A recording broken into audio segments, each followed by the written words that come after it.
이루어가는 귀한 영적인 공동체, 영적인 가족 되기를 소망합니다. 가족이라고 해서 다 친한 건 아닌 것 같아요. 그죠?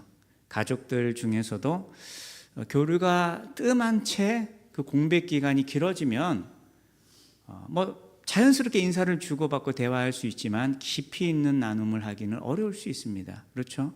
저도 사촌 형들과 어린 시절 굉장히 친하게 지냈습니다. 명절에 함께 모여 어울리다가 집에 갈 때가 되면 헤어지는 게 싫어서 어린 나이에 울기도 하고 그랬던 기억이 납니다. 그러고서 수십 년이 흘렀죠. 그 사촌 형들을 보면서 어린 시절의 그런 마음, 설레는 마음, 또 헤어질 때 그런 울먹이는 마음 들지 않습니다. 왜냐? 어린 시절만큼의 친밀함이라는 게 유지되지 않기 때문이죠. 일상을 살아간다는 것이 분주하고 바쁜 그런 환경이 되다 보니 가족이지만 이제 자주 보기가 힘든 거예요. 어떨 때는 몇 년 동안 얼굴을 보지 못할 때도 있습니다. 가족뿐만이 아니라 친한 친구들도 마찬가지입니다. 학창 시절 서로를 너무나 잘 알고 함께했던 그런 친구들이 다 있겠죠. 그런데 그런 시절에서 수십 년이 시간이 흘러가 버리면 또 그리고 그 사이에 그런 친밀한 교제가 이루어지지 않으면 자연스럽게 인사하고 대화 나눌 수 있겠죠. 그러나 깊이 있는 친밀감이라는 건 계속 유지하기가 힘든 것 같아요. 그렇죠? 관계라는 것이 그렇습니다.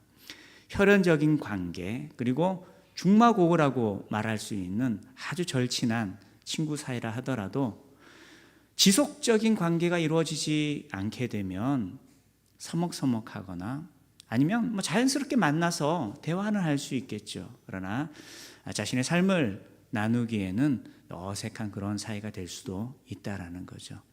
근데 이게요, 인간적인 관계뿐만이 아닙니다.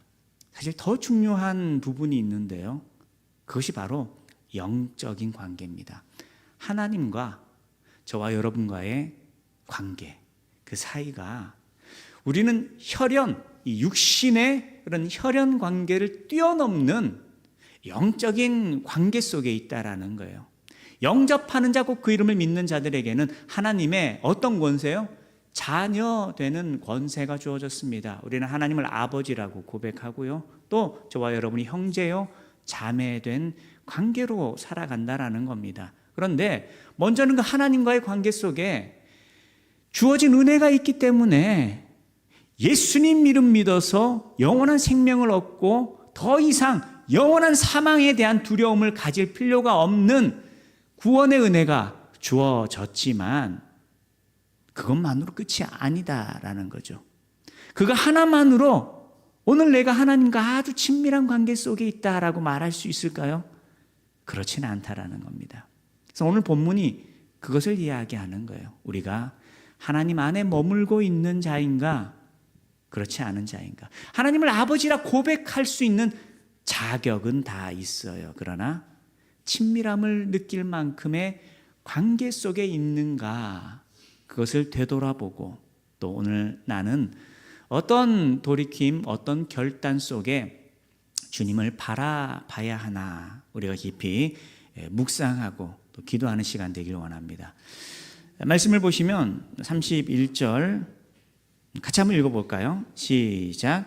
그때에 예수의 어머니와 동생들이 와서 밖에 서서 사람을 보내어 예수를 부르니. 자, 이 본문의 배경은 20절부터 이어집니다. 연결되고 있는 말씀이죠. 20절에 어떻게 기록되어 있습니까? 집에 들어가시니 예수님께서 갈릴리 가버나움에서 계속 사역 중이셨고 어느 한 집에 머무시면서 공생애를 계속 이어가고 있는 장면입니다. 지난주 말씀이기도 하죠. 압달락에서는 예수님의 친족들이 와서 예수 미쳤다라고 하며 붙들어 가려고 했고, 예루살렘에서 서기관들이 와서 예수님께서 귀신에게 능력을 받아 귀신 쫓아낸다라고 모함하던 그런 사건들이 있었습니다. 이어지는 배경인데요. 그런데 오늘 본문 속에서는 공간에 대하여서 초점을 맞추고 있습니다. 예수님의 어머니와 가족들, 동생들이 예수님을 찾아왔어요.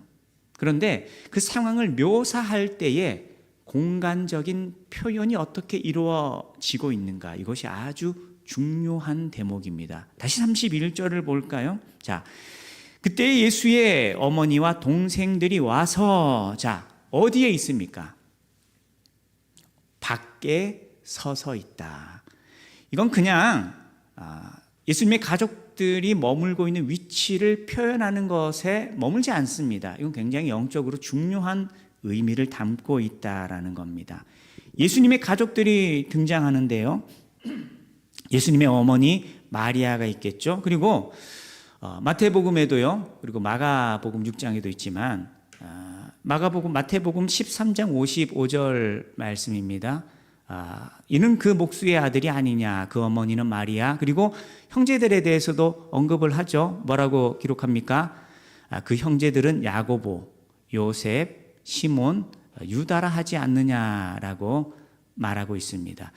예수님의 동생들이 함께하는 자리, 그런데 그 예수님의 어머니와 동생들이 어디에 있다라는 거죠? 밖에 있다. 이것은 공간적인 거리만을 말하려고 한 것이 아닙니다. 더 중요한 것은 어떤 거리에 대해서 말하고 싶은 걸까요? 영적인 거리에 대해서 말하고 싶은 겁니다. 예수님의 어머니 마리아, 자, 그리고 또 그 동생들 누가 있다라고 앞에 기록되어 있죠? 야고보, 요셉, 시몬, 유다, 여러 동생들이 있어요. 앞서 단락에서는 친족들이 예수님을 붙들어 가려고 했었는데, 지금은요, 그 친족들과도 비교할 수 없습니다. 직계 가족들이에요. 이 어머니와 그 동생들만큼 예수님에 대해서 잘 아는 사람들이 있을까요? 친밀한 관계를 유지했던 사람들이 있을까요? 그렇지 않을 겁니다. 그럼에도 불구하고 예수님의 어머니 마리아, 그의 동생들이 어디에 있느냐? 밖에 있다라는 거예요. 이것은 하나님 나라 공동체 안에 예수님께서 어떤 분이시고 그가 무엇을 위해서 이 땅에 오셨는가라는 것을, 그 복음의 의미를 온전히 깨닫지 못한 상태 속에 있다. 그들의 영적인 상황, 영적인 상태가 어떠한가라는 것을 보여주고 있다라는 겁니다. 마리아가 수태고지를 받으면서 예수님을 잉태하고 출산하기는 하였지만, 복음에 있어서 예수님의 공생애에 대한 영적인 올바른 해석을 가지고 있지는 않다라고도 볼 수 있다라는 겁니다.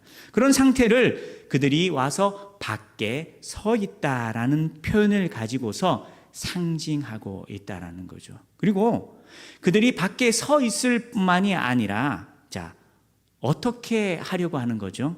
밖에 서서 사람을 보내어 뭐 한다고요? 예수를 부르니라고 합니다. 이건 가족들이 밖에 있으니까 예수님한테 가서 여기 어머니 왔다고 좀 알려주세요, 동생들 왔다고 좀 알려주세요, 이런 소식을 전하기 위해서 그 의미를 가지고서 기록된 말씀이 아닙니다. 여기서 부른다라는 건 20절에 친족들이 예수님을 대하는 것과 같은 맥락 속에 있습니다. 어떤 내용일까요? 예수님의 공생의 사역을 만류하려고 하고, 또 함께 어쩌면 집으로 가고자 하는 그런 의도, 영적인 면에서 예수님의 복음의 사역에 동참하려 하는 것이 아니라 그 복음의 사역을 이해하지 못하고 감당하지 못하고, 또 그런 복음을 위한 구속 사역에 순종하고 헌신하고 충성하고 있으신 그 예수님을 온전히 이해하지 못하고 있는 그런 반응들이 이 속에 기록되어 있다는 겁니다. 그러니 예수님의 가족들은 그 어느 누구보다 예수님을 잘 아는 이들입니다. 육신적으로는. 그러나 영적으로는 그들은 예수님과 함께 그 공동체 안에 머무는 자들이 아니라 밖에 있는 자들, 복음을 온전히 깨닫지 못하고 예수님의 구속 사역에 대하여 온전히 이해하지 못하고 있는 그런 상황 속에 있다라는 것과, 또 그들은요, 예수님의 가르치심, 예수님의 이적을 보면서 예수님께서 그리스도시다라는 것을 고백하며 그를 섬기고 따르려 하는 자들이 아니라 오히려 예수님을 자기들에게로 부르려고 하는 사람들이었다라는 것이죠. 이유는요, 밖에 있기 때문에, 예수님이 누군지 모르기 때문에, 예수님의 사역의 의미를 모르기 때문에 그들은 복음의 사역에 동참하는 자들이 아니라 그 밖에서 오히려 예수님의 구속 사역을 방해하는 이들로 위치해 있다라는 것입니다. 참 중요한 내용입니다. 오늘 저와 여러분이 이 땅을 살아가면서도 먼저는 내가 어디에 있는가라는 것을 잘 점검해야 되는 것이죠. 내가 하나님 나라 공동체 안에서 내가 하나님을 아버지라 부르며 그의 나라, 그의 백성으로 살아가고 있는가라는 것도 점검해야 되고요. 또 그와 함께 오늘 우리 삶 속에서도 우리가 겪는 일들이 있어요. 어떤 일들을 겪느냐? 우리가 믿음으로 살아가려 합니다. 하나님의 자녀 되어서 믿음의 공동체를 이루고 복음을 위하여서 헌신하고 수고하며 주님을 따르려고 해요. 그런데 그때에 우리에게도 그런 요청, 그런 부름이 있습니다. 어떤 부름요? 공동체 안에서의 부름이 아니라 공동체 밖에서, 세상에서 내가 믿음으로 살아가는 것에 대하여서 이해하지 못하고 혹은 인정하지 못하고 나를 부르는 거예요. 세상 밖으로 좀 나오라고. 야, 왜 너 그렇게 고리타분하게 예수 믿는다고 그러냐? 뭐 예배 드린다고 그러냐? 늘 기도해야 되고 늘 모여야 하냐? 좀 쉬어갈 수 있는 거 아니냐?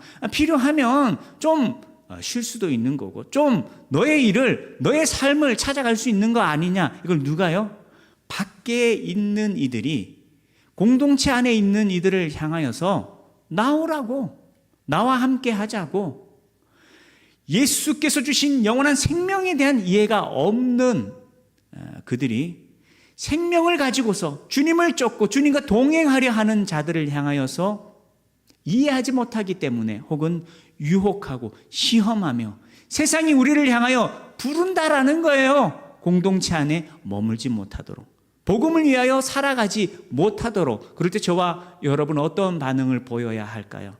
우리 깨어 있어야 됩니다. 나의 정체성, 내가 누구인가? 나는 예수 그리스도를 믿고 구원을 얻은 자, 영원한 생명을 얻고 하나님께서 우리의 아버지가 되시는 하나님의 자녀, 하나님 나라 백성이다라는 것을 고백하며 우리가 일상의 삶은 세상 속에 발을 딛고 살아갑니다. 그런데 우리의 경계라는 것이 변화되지는 않아요.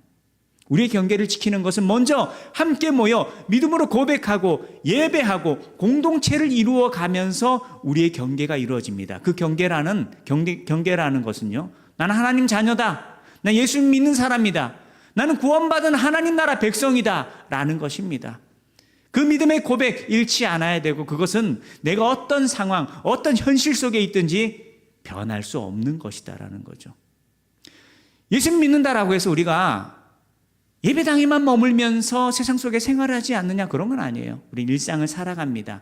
직장 생활을 하고요, 자영업을 한다든지 여러 우리가 세상 속에서 믿지 않는 사람들과 함께 어울리며 살아가는, 함께 일하는 그런 환경들이 우리에게 주어질 때가 있어요. 그러나 그럴 때에도 우리에게 경계가 있습니다. 어떤 경계요?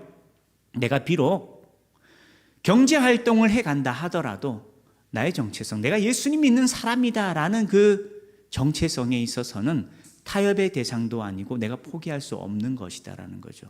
그런데 때때로 우리가 살아갈 때 위기를 겪게 됩니다. 아니, 어쩌면 위기라고 느끼지 못할 만큼의 유혹과 시험이라는 게 주어질 때도 있어요. 마치 내가 예수님 믿지 않는 사람인 것처럼 살아가 버리고 싶은, 혹은 그것을 유혹하는 그런 환경, 상황이라는 것이 얼마든지 주어질 수 있다는 거죠. 이건 물질과 관련된 것일 수도 있고요, 이건 인간 관계 속에서 일어나는 일일 수도 있습니다.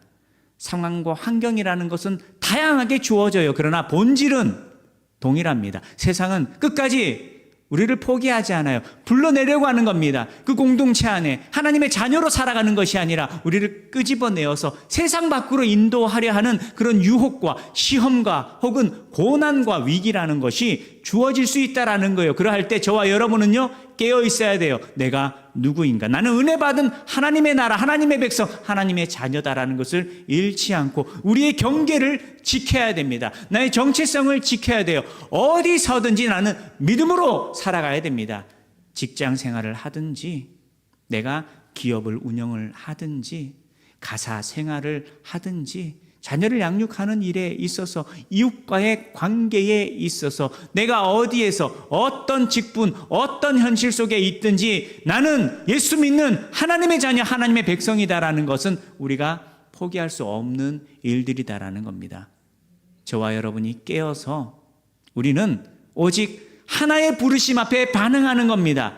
예수님께서 우리를 부르실 때에 그 부르심 앞에 나와 예배하고 찬양하고 기도하고 복음을 전하고 주님을 섬기며 서로 하나 되어서 사랑하고 섬기는 그런 믿음의 공동체로서 우리 삶의 경계, 세상과 하나님 나라의 경계, 또 육신의 삶이 아닌 영적인 삶, 그리스도인으로서의 삶을 온전히 지키고 살아가야 한다라는 것을 저와 여러분이 잊지 않고 우리에게 주어진 은혜 속에서 하나님의 자녀로 믿음을 지키며 살아가는 저와 여러분 되길 원합니다. 밖으로 나가는 사람이 될 수는 있어요. 그러나 그 바깥이라는 것이 내가 세상의 정체성이 아니라 세상을 변화시키는 자로서 우리가 바깥으로 나간다면 파송되어서 복음을 전하고 세상을 변화시키는 사람이 된다라고 한다면 그건 너무나 멋진 일이죠. 우리가 어디에 머물든 그런 믿음을 가지고서 또 하나님 나에게 은혜만 주신 것이 아니라 말씀을 주시고 사명 주셨다라는 것을 잊지 않고 오히려 세상을 변화시키고 복음을 증거하고 하나님 나라를 굳게 세워가는 저와 여러분이 되어야 한다라는 것입니다. 그러나 아직 예수님 가족들은 그런 믿음은 없었던 거예요. 그래서 예수님 바깥에 예수님의 말씀과 그가 행하신 놀라운 일들에 대한 영적인 해석, 이해를 가지지 못한 채 예수님 밖에 머물러 있습니다. 그러니까 예수님께서 이런 말씀을 하시는 거예요. 예수님의 가족들을 보고서 예수님 저기 예수님의 어머니, 예수님의 동생들 와 있습니다 라고 말하죠. 그때 예수님께서 어떤 말씀을 하십니까? 33절 말씀이죠. 같이 한번 읽어보겠습니다. 시작. 대답하시되 누가 내 어머니이며 동생들이냐 하시고. 예수님께서 이렇게 말씀하시는 거예요. 굉장히 섭섭할 수 있는 말씀입니다. 여러분이 학교 앞을 지나는데 우연히 자식을 만났어요. 근데 자식이 나를 보고서 모른 척하고 도망을 간다면 얼마나 그 부모의 마음이 아쉽겠습니까? 예수님께서 부모를 모른 척하고 동생들을 외면하는 것처럼 볼 수 있습니다. 그러나 이건 불효한다든지 가족들을 무시하는 그런 말이 아니에요. 가르침입니다. 물론 혈연적으로 예수님의 가족이 맞아요. 그러나 이 자리 속에서 예수님은 무엇을 말씀하고 계시느냐, 무엇을 가르치시고 싶으신 거냐. 34절 말씀이죠. 둘러 앉은 자들을 보시며 이르시되. 여기서 둘러 앉아 있는 자들은 예수님과 함께하는 자들입니다. 예수님을 따르는 자들입니다. 예수님의 가르침을 듣는 자들입니다. 그들을 보시면서 말씀하시죠. 내 어머니와 내 동생들을 보라. 보라. 우리가 이 한글로 읽으면요 맛이 나지 않아요. 내 어머니와 내 동생들을 보라. 그렇게 보이죠. 근데 이 헬라어로 이 보라라는 것이 이데라는 말씀인데 주의 깊게 잘 살펴봐라 라는 것을 강조하는 명령어입니다. 자, 우리 경상도 말로 단디 봐라. 잘 봐라. 똑똑히 봐라. 누가 내 가족이냐고요? 둘러 앉은 자들, 나와 함께하는 자들, 주의 복음의 말씀을 듣고 그 말씀 가지고 함께 예배하고 기도하며 주님을 따르는 자, 하나님 나라를 소망하는 자들, 이들이 내 어머니와 내 가족이 된다라는 거죠. 그러면서 누구든지 하나님의 뜻대로 행하는 자가 내 형제요 자매요 어머니이니라. 더 구체적으로 말씀하십니다. 어떤 이들요? 하나님의 뜻 아래 있는 자들. 자, 우리가 오해하지 말아야 될 것은 있습니다. 하나님의 뜻대로 행한다라는 것이 구약의 또 예수님을 대적하는 자들의 율법주의자들의 그 율법적인 행동과는 구별되는 겁니다. 형식적으로 뭔가 열심히 하는 것, 그걸 의미하는 것이 아니라 하나님의 뜻에 귀를 기울이고 날마다 주의 말씀을 듣고 그 말씀 앞에 하나님이 어떤 분이시며 하나님께서 오늘 나에게 어떤 말씀을 주시는가, 그 말씀 앞에 자신의 연약함을 발견하여 회개하고 또 그 말씀 앞에 결단하여서 자신에게 주어진 사명을 붙들고 순종하며 그리고 자신에게 주어진 약속 때문에 오늘 현실의 삶은 핍박과 고난과 어려움 속에 있다 하더라도 하나님의 약속이 반드시 성취되고 이루어진다라는 것을 굳게 믿고 하늘의 소망을 품고 믿음으로 주님을 따르는 삶, 그것이 하나님의 뜻대로 행하는 삶입니다. 쉽게 말해서 말씀 신앙이에요. 여러분, 기독교 신앙은 말씀 신앙입니다. 우리가 예수님 믿는 것도 어떻게 믿었습니까? 예수님께서 그리스도시다라는 그 말씀을 듣고 믿는 거잖아요.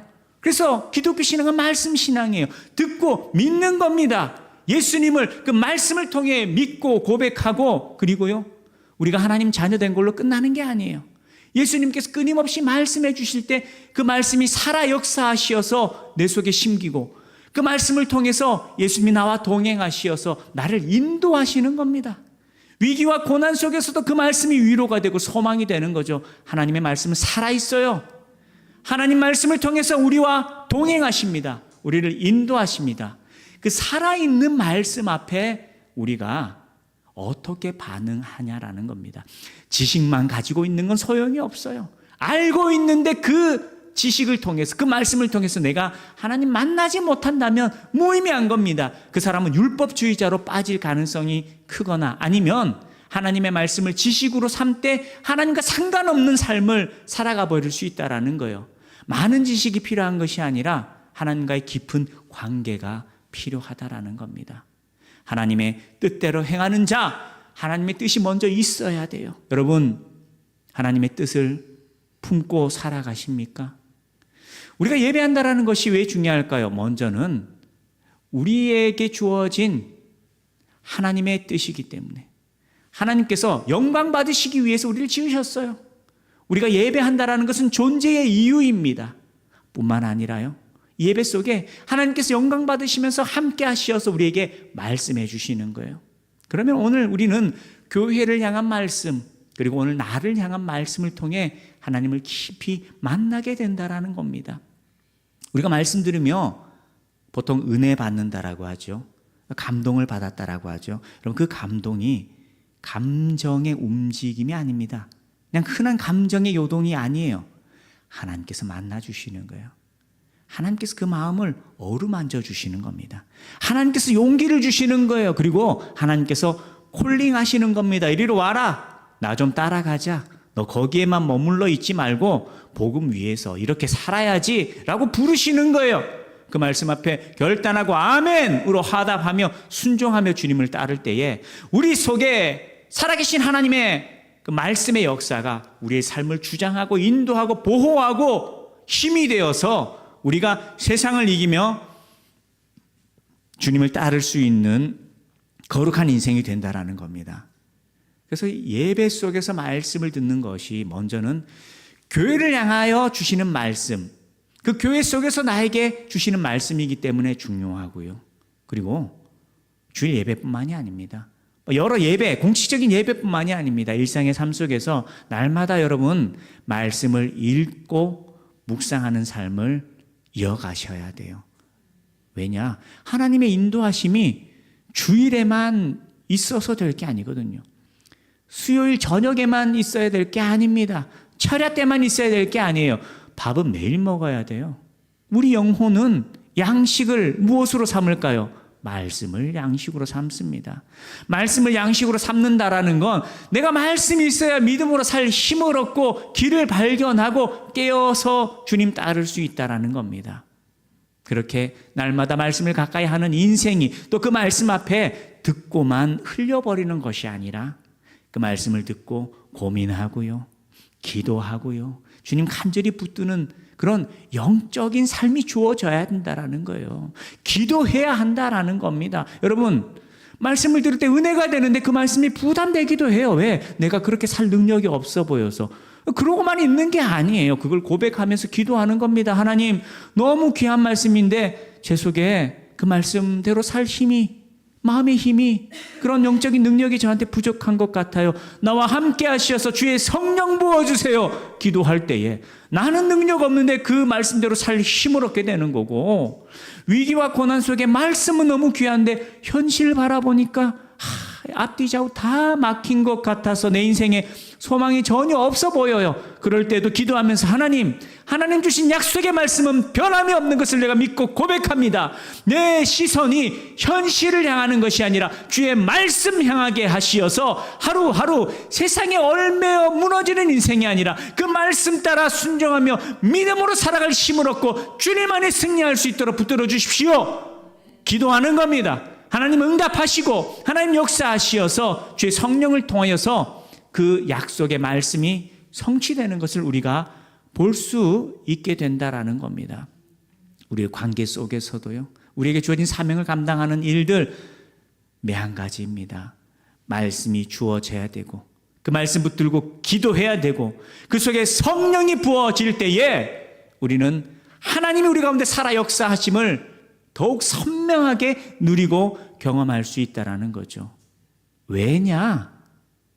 가족이기 때문이에요. 자녀이기 때문입니다. 하나님께서 자기 자녀들을 외면하지 않으세요. 육신의 부모도요, 자녀를 위기 속에 건져내려고 하고요, 병든 자녀들을 보며 울며 치유하려고 하고요, 애쓰고 섬기며 양육합니다. 하나님께서는요, 부모의 헌신과 사랑 비교할 수 없는 거예요.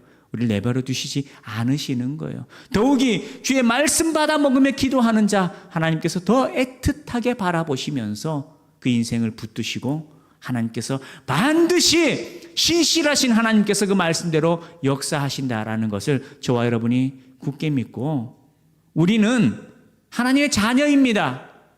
우리는 주님 안에 한 가족입니다. 하나님께서 그 자녀들을 도우십니다. 붙드십니다. 그 속에 역사하십니다. 우리가 그 믿음 가지고 주님 바라볼 수 있기를 소망합니다. 이 일에 있어서 실패한 자들이 예수님의 어머니와 동생들이다라고 했습니다. 그런데 실패로 끝나버릴까요? 그렇지 않다라는 것이 또 굉장히 중요합니다. 예수님의 어머니와 그 동생들이 밖에 머문 자들이 되다가 점점 어떻게 될까요? 안으로. 그리하여 예수님과 함께 거하는 자들이 된다라는 겁니다. 그 멀어진 거리를 회복하게 됩니다. 우리는 그 흔적들을 말씀을 통해 볼 수 있는데요. 먼저 예수님의 어머니 마리아가 십자가 아래, 예수님의 고통과 그 고난 아래 예수님을 떠나지 않은 채 예수님을 바라보고 있습니다. 앞에 말씀을 보시면은요, 요한복음 19장 25절이죠. 예수님의 십자가 곁에 누가 있다라고 기록되어 있죠. 그 어머니와 이모와 글로바의 아내 마리아와 막달라 마리아가 섰는지라. 그렇죠. 여러 여인들이 예수님 곁에 머물고 있어요. 그런데 이 상황이 어떤 상황일까요? 예수님의 많은 제자들은 다 도망가 버린 상황이었다라는 거죠. 물론 혹자들은 그렇게 얘기할 수 있을 거예요. 어머니니까, 제자들은 도망가도 어머니니까 십자가 곁에 그 자식이 죽어가는 모습 어떻게 외면하겠냐라고 말할 수도 있을 겁니다. 그러나 그 뒤이어 주어진 말씀을 통해서 우리는 이 요한복음 속에 예수의 어머니가 예수님 곁에, 그 십자가 곁에 머물러 있는 것은 단지 모성애만 가지고 있는 것이 아니라 이미 그 속에 예수님을 통하여 이루어질 일들에 대한 소망과 기대, 그것이 그 속에 있다라는 것을 우리가 알 수 있다라는 것이죠. 그래서 예수님께서 부활하시고요, 승천하시기 전에 제자들에게 이르신 말씀이 있습니다. 어떤 말씀을 이르셨죠? 너희들 예루살렘 떠나지 마. 이제 도망 다니지 마. 함께 모여 기도해. 그러면 약속된 성령이 너희들 가운데 임하실 거야. 그렇게 예수님께서 말씀하셨어요. 그리고 마가의 다락방에서 이제 도망 다니지 않아요.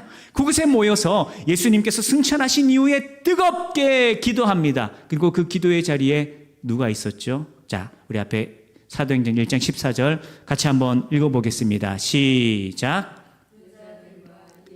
어머니 마리아와 예수의 아우들과 더불어 마음을 같이하여 오로지 기도에 힘쓰더라. 자, 어떤 일들이 일어나고 있죠? 예수님의 어머니 마리아와 또 누가 있죠? 예수님의 아우들이 마음을 같이하여 기도하는 자리에 함께 있는 겁니다. 어떻게 변화되었습니까? 이제는 복음의 소망을 두고 예수님께서 그냥 육신의 가족으로서가 아닌 하나님의 자녀로서, 하나님께서 자기 백성을 구원하시기 위하여 보내신 그리스도로서 이 땅에 임하셨고 십자가를 지셨고 부활하셨다라는 것을 믿고 의지하고 소망하며 약속된 성령이 임하실 것을 간절히 부르짖는 그런 믿음의 반응들이 이 속에 주어져 있다라는 것입니다. 기도하는 자가 되었고 초대교회가 이루어질 때에 그 속에 같이 쓰임받는 자들로 변화된 겁니다. 밖에서 안으로 들어온 자들이 되었다라는 거예요. 예수님 어머니와 그의 동생들, 그중에 특히 예루살렘 초대교회, 이 예루살렘 교회의 담임 목사님 누구셨죠? 바로 야고보, 예수님의 동생 야고보. 다른 예수님의 제자 야고보가 아닌 예수님의 동생 야고보가 예루살렘 교회의 담임 목사였죠. 그래서 그 흔적들을 갈라디아서 1장 18절 19절에 사도 바울이 그런 얘기를 합니다. 이 맥락은 사도 바울이 회심하고서 예루살렘에 방문하여 자기가 만난 제자들이 몇몇 되지 않는다, 그 이야기하는 거예요. 그러면서 자신은 예수님께 직접 복음을 듣고 예수님 직접 만나서 회심하고 그가 깨닫게 되었다라는 것을 강조하는 맥락입니다. 그런데 그 속에 뭘 볼 수 있느냐? 주의 형제 야고보를 예루살렘에서 만났다라는 거예요. 이미 야고보, 예수님의 동생 야고보가 어떤 지위에 있었느냐? 여러 사도들과 함께 초대교회에 굉장히 중요한 사람으로 있었다라는 거죠. 여러분, 야고보는 예루살렘 교회의 담임 목사님으로 쓰임받았습니다. 예수님이 머무시던 자리에 밖에 있던 그들이었습니다. 그러나 그들이 안으로 결국은 초대교회를 이루어가는 하나님 나라 공동체 안에서도 너무나 핵심적인 그런 사도로서 쓰임받는 일까지 주어지게 됩니다. 어떻게 이 일들이 가능하게 되죠? 말씀이 주어지고 그 말씀 붙들고 어떻게 했죠? 기도했습니다. 기도할 때 성령을 받고 복음을 깨닫고 예수님의 가르치심과 그 이적을 도무지 이해하지 못하던 그 어머니와 그 제자, 그 자녀, 동생들이 예수께서 그리스도이심을 고백하고 선언하고 선포하며 하나님 나라 이루어가는 거룩한 주의 종들로 쓰임받게 되었다라는 거죠. 여러분, 오늘 저와 여러분의 삶 속에서도 이런 기회들이 있는 거예요. 이미 우리가 주의 자녀이지만 점검해 봐야죠. 정말 그 중심에 우리가 온전히 머물러 있는가, 아니면 내가 조금씩 알지 못하는 사이에 이 바깥으로 멀어져 가고 있던 내가 아닌가 돌아봐야 돼요. 그러나 그게 끝이 아니죠. 무엇이 필요할까요? 돌이켜야죠. 기회가 있습니다. 어떻게 해요? 다시 예수의 이름을 붙들고 주어진 약속을 의지하여서 간절히 부르짖고 간구할 때에 주의 성령이 임하고 그 성령의 비추심과 인도하심 속에 다시 깨어날 수 있는 거예요. 다시 돌이킬 수 있는 거예요. 다시 믿음으로 살아갈 뜨거운 열정과 힘을 회복할 수 있게 된다라는 겁니다. 나만 바라보면 소망이 없어요. 나 같은 것이 참 많이 얘기합니다. 이거는요, 성도님들만 하는 말씀이 아니에요. 목회자들도 그런 얘기해요. 나 같은 사람이. 근데 그 이야기를 언제 하게 될까요? 나만 보면 그 이야기 합니다. 나만 보면. 왜? 사람 다 약하거든요. 여전히 우리는 완벽하지 않거든요. 그러니 나만 보면 나 같은 것이. 그러나 우리는 나를 보며 사는 것이 아니라 예수를 보며 살아가는 존재입니다.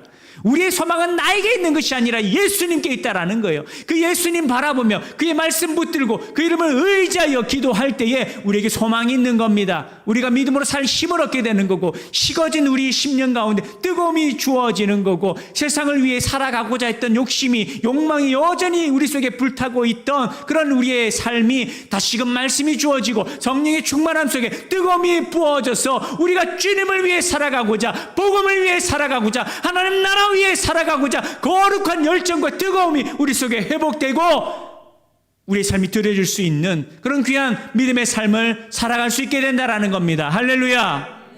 기도하기를 원합니다. 말씀 앞에 있기를 원합니다. 여러분, 그런 소망을 가지고서 주의 말씀에 귀 기울이세요. 그런 소망을 가지고서, 간절함을 가지고서 기도하세요. 주일날 모여 기도합니다. 그러나 이것뿐만이 아니에요. 여러분, 철야의 기도 모여서 함께 기도하는 여러분 되기를 원합니다. 혹 여러분의 일상에 어려움이 있다면 여러분이 시간을 내어서 여러분의 하루의 삶 속에 말씀을 가까이 하는 삶, 기도하는 삶 여러분이 결단하고 짧은 시간이 된다 하더라도 간절함이 묻어있는 나의 매일의 삶 속에 하나님과 친밀함을 누리는 그런 영적인 삶들이 여러분 가운데 주어지길 원합니다. 될 수만 있다면 함께 모여서 기도할 수 있는 자리, 함께 모여서 말씀을 들을 수 있는 자리, 함께 모여 부르질 수 있는 자리 가운데 여러분이 힘을 내어 주님을 찾을 때 하나님 더 기뻐하시면서 함께 하십니다. 역사하십니다. 길을 여시고 여러분을 변화시키시고 새 힘을 주시는 하나님 되신다라는 것을 굳게 믿고 저와 여러분이 하나님과의 친밀한 영적인 관계 속에서 주님 안에 온전히 머물고 그 하나님의 임재 속에서 주의 승리와 하늘의 형통을 누릴 수 있기를 주님의